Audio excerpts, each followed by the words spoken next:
watching the station covering all of the DMV. This is DC News Now.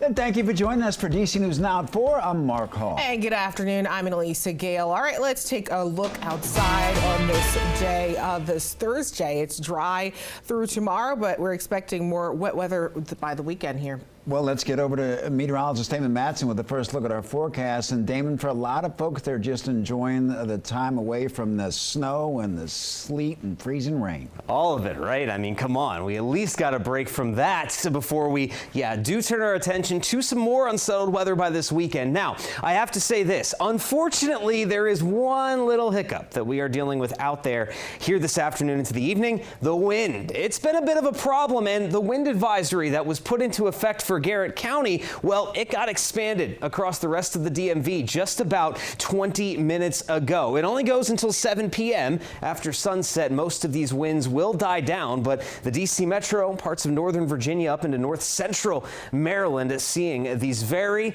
gusty winds. There we go. We have gusts approaching 40 miles per hour in DC, Frederick, Hagerstown, up to Martinsburg as well. As you go south of DC, it's not quite as bad across the rest of Virginia, southern Maryland, but no doubt the northern half of the DMV experiencing these extremely strong gusts. So expect a blustery rest of your afternoon going into the evening here. We have clear skies at the very least. The wind did help to finally clear out the last of the cloud cover, and we've had very nice temperatures in the upper 40s, low 50s, but it will start to get chillier once again as we head into the night. So we'll talk about how chilly it is going to be for the start of your Friday and what we should expect from that storm system rolling in this weekend. That's all coming up in your full forecast here in just a bit.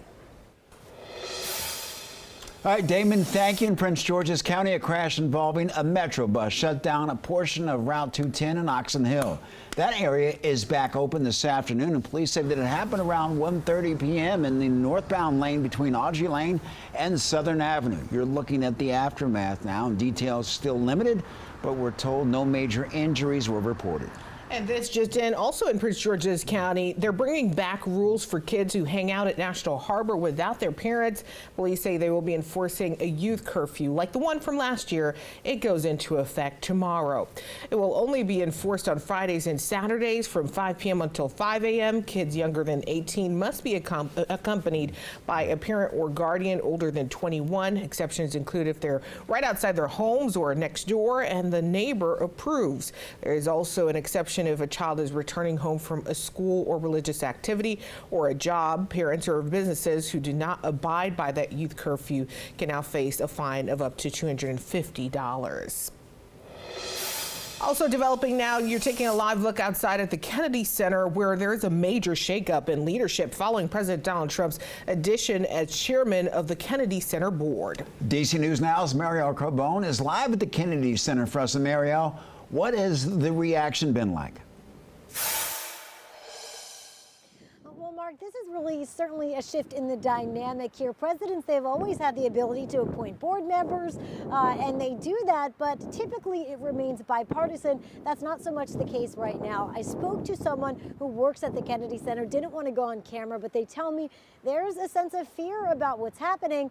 Meanwhile, others outside here today say they welcome this shift that's coming. An institution known for its celebrity, world-renowned performances, and educational programs. Big changes are coming to the Kennedy Center. Everything I've been to here, I've enjoyed. Sophie Singletary, who's been to a few shows, welcomes the impending shift. One sparked by President Donald Trump's new leadership and war on what he's called woke culture. Obviously, the general tide of American politics and culture is moving away from, wokeness. We took over the Kennedy Center. As of Wednesday, President Trump is now the chair of the board, less than a week after he threatened to fire members on social media. Richard Grinnell is the board president. We're going to make sure that it's good and it's not going to be woke. It's difficult to have an institution that really represents part of our community to be thought of as not having had good performances. Amy Austin is the president of Theater Washington, an alliance of theater organizations, and says the rationale has been tough to understand. Every performance is woke. And I think when we talk about woke, we're talking about people who are trying to express what their viewpoint is, where they sit in the world. I think it's going to have a huge impact. Judy Kurtz, columnist with The Hill, expects the changes to be more than just the lineup of artists. And donors might be shying away from giving money to an institution that once preached a bipartisan appreciation for the arts and is now a blatantly partisan organization. And we are seeing the fallout continue. Just this afternoon, we heard from actor Issa Rae, who's canceling her sold-out show here because of what she calls institutional value changes at the Kennedy Center. Other big names that are part of the leadership team, including producer and director Shonda Rhimes, also resigning from her leadership yesterday after this announcement was made. That's the latest here from the Kennedy Center. Marielle Carbone, DC News Now. Marielle, thank you. It's official. Robert F. Kennedy Jr. is the new Secretary of Health and Human Services. The Senate voted 52 to 48 to confirm Kennedy earlier today. He was a vaccine skeptic, was considered one of President Trump's more controversial nominees. He now leads 18 powerful federal agencies overseeing the nation's food and health. Senator Mitch McConnell was the only Republican to join all Democrats voting against the nomination. And right now, confirmation hearings are underway for President Trump's pick for Education Secretary. Linda McMahon was in the hot seat before a Senate committee this morning.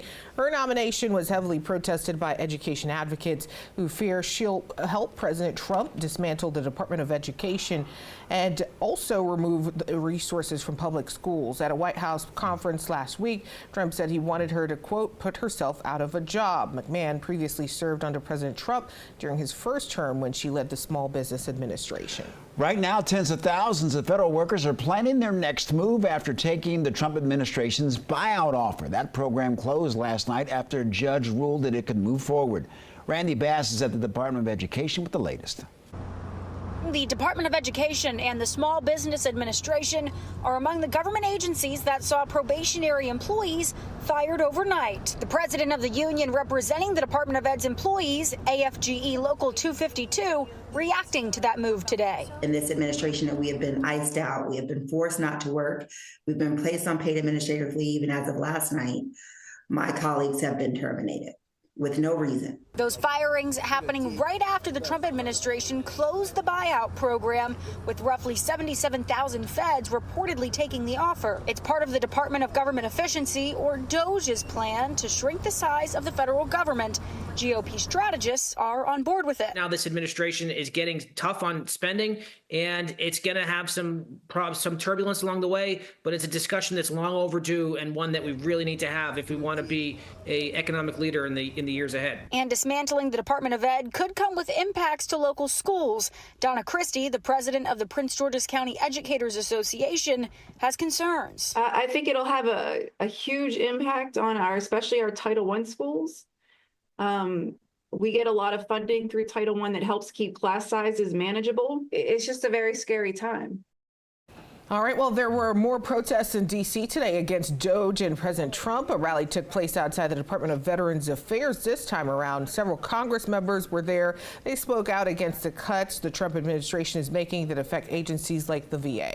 We need to blow the whistle on all this. We need to make sure that Elon Musk can no longer continue his illegal raid on federal agencies. And we need to remind our fellow Americans that at the end of the day, what this is all about has nothing to do with efficiency. And again, everything to do with serving them. The future of the Department of Veterans Affairs is still up in the air, but last week officials with the VA telling the Military Times they were working with DOGE to reform agency operations. Well, more regulations could be coming to data centers in Virginia. The state Senate passing new legislation. It says companies that want to build a data center will have to submit a sound profile to build in a residential area within 500 feet of a school. Applicants will also have to look into what effects a data center or effects rather data centers would have on the water, agriculture, parks, registered historic sites and land. And this will all have to be approved by the local leaders there. Data centers in Virginia have already been approved for rezoning, will not be impacted. In the district, D.C. launching the first publicly accessible paramedic program. The new program is in partnership with the University of District of Columbia, Howard University, and D.C. Fire and EMS. And it's intended to create a pipeline for paramedics in D.C. Students will learn advanced medical and response skills. D.C. Fire Chief John Donnelly says this experience is invaluable. We talk about seconds count, and for a lot of calls they do. But for a lot of calls, it's not seconds count. It's knowledge and compassion and support and caring. The program expected to launch its first cohort in 2026, and once up and running, it'll graduate 50 to 75 paramedics annually. And a heads up for Metro riders now. Metro announcing changes on the Blue, Orange, and Silver lines this President's Day weekend. From Saturday to Monday, the Blue Line will run from Franconia, Springfield to Greenbelt. No Blue Line trains will run between Pentagon and Largo stations. Meantime, the Orange Line will operate in two parts between Vienna and Clarendon and Foggy Bottom to New Carrollton. There were also changes to the Silver Line, with trains operating in two segments between Ashburn and Clarendon and Foggy Bottom and downtown Largo. We're told crews will be working to replace the switch machines and the interlocking on the trains. They'll also be installing new platform edge lighting.